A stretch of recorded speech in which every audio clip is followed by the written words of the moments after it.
Hi everyone, and this is part 2 of my December book haul.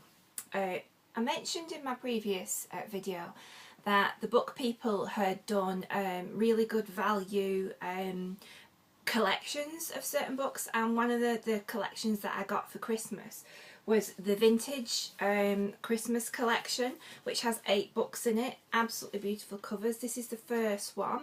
This is Christmas at Cold Comfort Farm by STELLA Gibbons. It's got lovely little Christmas puddings on the front and Father Christmas is on the back.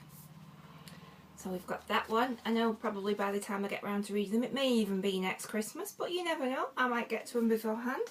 The second one is W. Somerset Maugham, Christmas Holiday, and it's got another little picture on the front. I think, is that an Eiffel Tower? Maybe we're going to go to Paris. And again, we have Father Christmases on the back.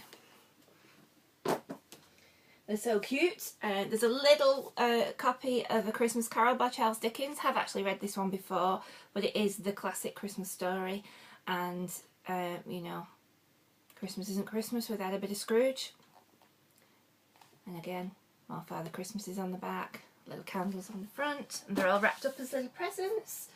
The next one is a book by FANNIE FLAGG, who wrote Fried Green Tomatoes at the Whistle Stop Cafe, and this is a REDBIRD Christmas. Know absolutely nothing about this one. Again, it's wrapped up as a little present and it's got red birds on it, and more Father Christmases on the back. The next one is by RANSOME, who I believe was the author of Swallows and Amazons, and this one is called Winter Holiday, and it's beautiful again, the Christmas present, and it's got ice skates and snow and Christmas trees, and although I'm doing this video in January, making me feel Christmassy again, and we have the traditional Father Christmas on the back. The next one is, it's Dickens at Christmas. I think this is like a compilation of all Dickens Christmassy stories, because as we all know, Charles Dickens did invent Christmas. So I think these are snowflakes on the front. They look like snowflakes, maybe, blobby snowflakes. And again, wrapped up as a present with the Father Christmases on the back. And this one is If on a Winter's Night, a Traveller, and this is by ITALO, CALVINO.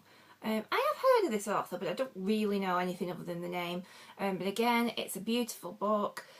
Lovely red ribbon and Christmas trees and a little gift tag with the title on, and the Father Christmases on the back. And the final one in the set is Peter HOEG, Miss Smiller's Feeling for Snow. Never heard of it. Sounds good. Again, beautiful cover, little snowflakes wrapped up as a present. Quite intrigued to find out what this one is, and we have the Father Christmases on the back. So that's the 8 in the vintage Christmas selection. My son actually got me some more books from the book people, again in a collection, and he knows I really like reading the 44 Scotland Street books by Alexander McCall Smith. So he got me the first 5 books in the #1 Ladies Detective Agency. So the first one is the #1 Ladies Detective Agency. And if they're anything like the 44 Scotland Street books, which I do believe they will be, I'm going to love them. I love the way Alexander McCall Smith writes. He's funny, he's insightful, and it's like a big hug in a book. So that's the first one.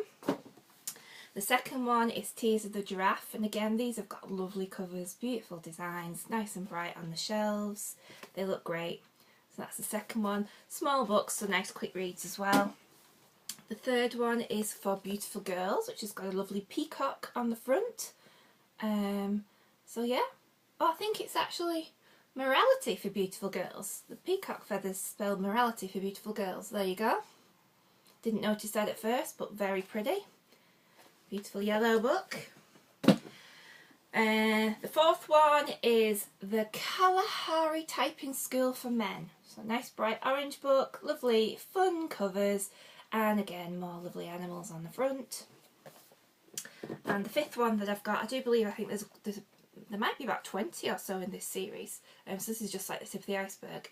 And this is The Full Cupboard of Life, and that's with Antita and some ants on. So look forward to reading those. Nice quick reads, brighten up a dreary day, takes you off to Botswana, bit of fun. So yeah, so they're great. So they are the Alexander McCall Smith ones that my son got me for Christmas. The final ones that I got in the collections from the book people are the vintage Hemingway books. I've never read any Ernest Hemingway. I've read The Paris Wife by Paula McLean, which is told from the perspective of Hemingway's wife, but you do kind of get to know a little bit about Hemingway's character from them. And he's not the nicest character that you know, that I've ever come across. But obviously he's revered as one of the best writers of all time, so I thought, well, while there was a big opportunity to get quite a lot of his works all in one place, I'd dive in. So these are the ones that we're in. I think they're actually most of his well-known books as well. This is For Whom the Bell Tolls by Hemingway. Beautiful editions with the vintage red spine.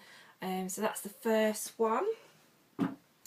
The second one is Death in the Afternoon. I have heard of this one, but I'm not sure what it's about, but it might be something to do with bullfighting. I know that Hemingway did like to go to Spain and was quite interested in, I don't know, bullfighting, matadors, that kind of thing.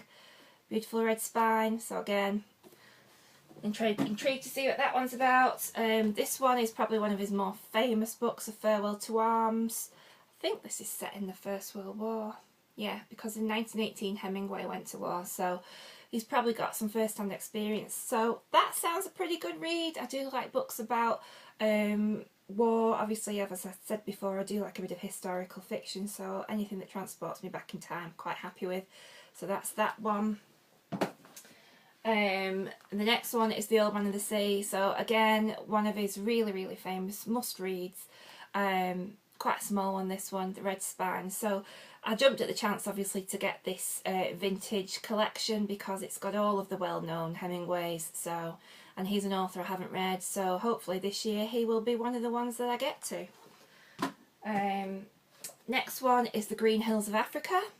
I think Hemingway, again, he was quite into hunting, the big game hunting, so not sure whether I'll enjoy that one, but we'll give it a go. Fiesta, The Sun Also Rises. I think that again is probably about bullfighting, maybe because the bull's on the front cover, and so might be a bit of a giveaway. Beautiful red spine, they're going to look gorgeous on the shelf, so there's that one.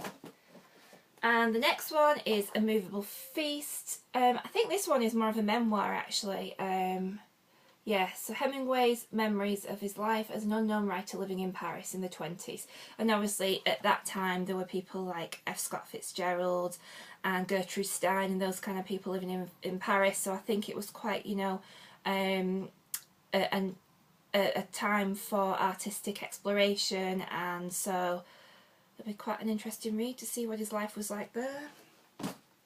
And the final one in the collection is The Snows of Kilimanjaro, and that is quite a small read, so maybe that'd be a good one to start with just to get into Hemingway and his writing style.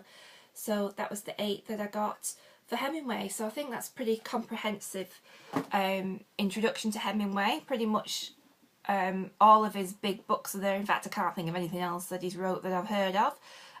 So let me know what you think. If you've read any of these books, particularly the Hemingways, I'll be interested to hear what you think. If there's a book that you recommend that I start with in the Hemingways, that'd be great. And I'll speak to you all soon. Bye!